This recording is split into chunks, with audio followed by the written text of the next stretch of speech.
Pollution is a challenge in India, and if you look at the impact of pollution on the Indian economy, it is far more consequential than any impact of any tariffs that have been put on India so far. If you look at the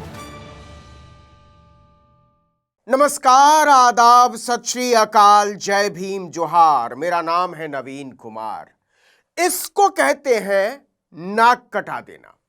India today group की मालकिन ने, अच्छा, India today group मतलब आज तक India today, Lallan top, business today और media को उखाड़ देने वाले इस तरह के 72 खंभों की मालकिन कलीपुरी ने सोचा था कि नरेंद्र मोदी की नजरों में नंबर बढ़ जाएगा, लेकिन असल में उनकी नाक ही कटा डाली।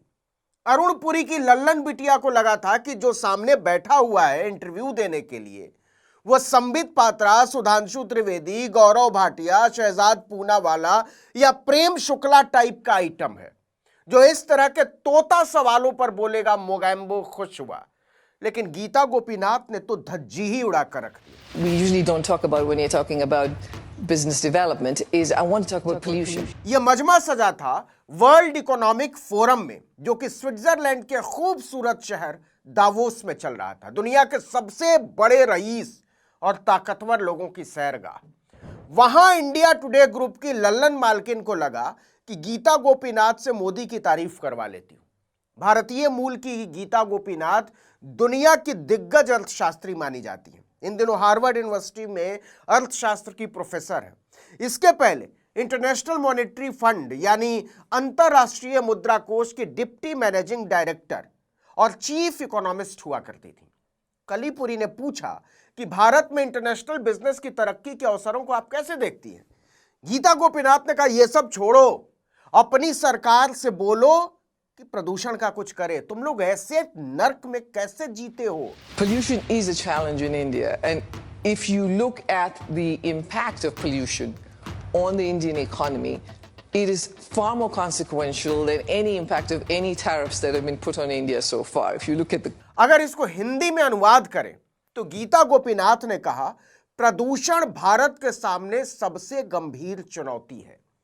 अगर आप भारत की अर्थव्यवस्था पर इसके दुष्प्रभाव को देखें तो अभी तक भारत में जितने किस्म के भी टैरिफ लगाए गए हैं उन सब को मिला दें, उससे भी कहीं ज्यादा गंभीर है। मतलब गीता गोपीनाथ ने कहा कि इंडिया वालों और इंडिया टुडे वालों, तुम लोग अमेरिकी टैरिफ वगैरह की बात बाद में करना, पहले अपना नारकीय प्रदूषण ठीक करो।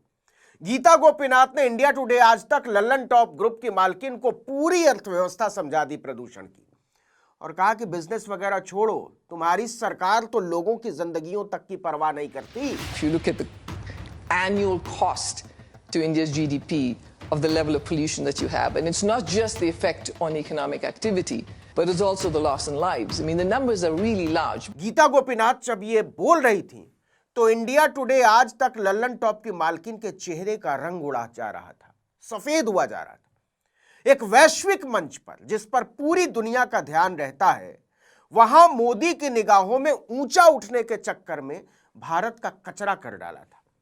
मजे की बात तो यह है कि इंडिया टुडे आज तक ग्रुप के मालिक लोग भी दिल्ली में ही रहते हैं, जहां की रील मंत्री रेखा गुप्ता को लगता है कि AQI में नापा जाने वाला प्रदूषण असल में तापमान है और उसको थर्मामीटर से नापते हैं। और AQI एक ऐसा आपका टेम्परेचर है। बीजेपी वालों को तो अंदाजा भी नहीं था कि उसकी नेता की इस मूर्खाना, बल्कि कहिए प्रचंड मूर्खाना, जाहिलाना हंसी और सोच को इतना सीरियसली ले लिया जाएगा दुनिया में। दिल्ली की रील मुख्यमंत्री रेखा गुप्ता कहीं पार्टी न देने लगी हो कि देखो मैं इंटरनेशनल हो गई।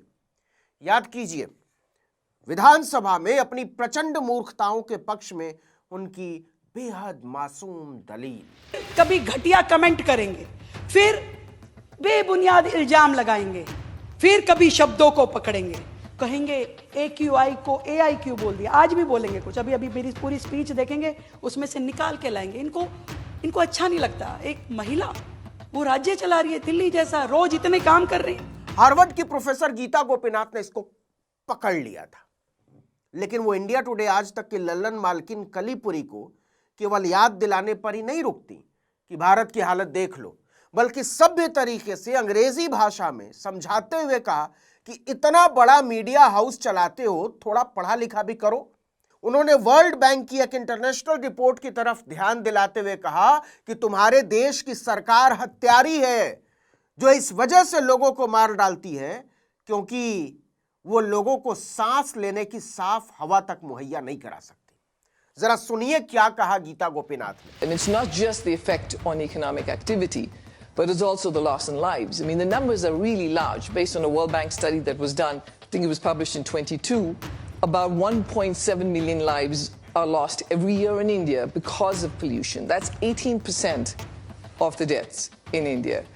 सीधे कहें तो हार्वर्ड यूनिवर्सिटी की प्रोफेसर इंडिया टुडे आज तक लल्लन टॉप की मालकिन को सामने बैठाकर ट्यूशन दे रही थी। इंसानियत का ट्यूशन, पत्रकारिता का ट्यूशन, राष्ट्रवाद का ट्यूशन कि तुम लोग क्या लल्लन मीडिया हाउस चलाते हो। तुम्हारे देश में हर साल 17 लाख लोग तो प्रदूषण से मर जाते हैं। मतलब भारत में मरने वाला हर छठा आदमी प्रदूषण से मरता है, और तुम यहां बैठकर बिजनेस डिस्कस करने आए हो। तुम लोग सरकार से पूछ ही नहीं पा रहे हो, जुबान ही नहीं खुल रही है तुम्हारी कि साल दर साल संसार के सबसे भीषण नरसंहार को अंजाम कैसे दे रहे हो और इसकी जिम्मेदारी तक लेने से भाग रहे हो। तुम्हारा प्रधानमंत्री कहता है कि मौसम का मजा लीजिए, आप भी मौसम का मजा लीजिए। गीता गोपीनाथ ने एक तरह से कह डाला कि तुम्हारा प्रधानमंत्री असल में एक मस्खरा है जो लगातार अपनी साधारण जनता को, आम जनता को, गरीब जनता को मार रहा है क्योंकि वो साफ हवा नहीं दे सकता। उससे कहो कुछ काम किया करे, बिजनेस वगैरह बाद में देख लेना। लेकिन गीता गोपीनाथ इससे भी एक कदम आगे जाते हुए पूछ बैठती हैं कि तुम यहां दावोस में बैठे हुए हो, यहां की हवा देखो और अपनी दिल्ली की हवा देखो, दोनों को मिलाओ। उन्होंने सीधा सवाल पूछा कि कोई भी कायदे के देश में रहने वाला आदमी मरने के लिए भारत में बिजनेस करना क्यों चाहेगा। यहां से जब वापस जाना तो पूछना अपनी सरकार से, हमसे बाद में पूछना। I think even from any international investor's perspective who's thinking of coming in and putting up a shop in India, if you have to live there and you have the environment is not of the kind that you feel that, okay, this is going to be consequential for your health, it holds you back. Gopinath ने कहा कि भारत को सबसे पहले प्रदूषण दूर करने पर काम करना चाहिए। आखिर तुम्हारी सरकार कैसी सरकार है, तुम्हारा प्रधानमंत्री कैसा प्रधानमंत्री है, तुम्हारी संसद कैसी संसद है, तुम्हारा मीडिया कैसा मीडिया है जो इस पर बिल्कुल ध्यान नहीं देता कि सांस लेने लायक साफ हवा सबसे बुनियादी अधिकार है। सच ये है कि तुम्हारी सरकार जनता की जिंदगी को कचरा समझती है। तुम्हारे प्रधानमंत्री को हक नहीं है कि वो दुनिया के दूसरे देशों पर अपने पापों का ठीकरा फोड़े।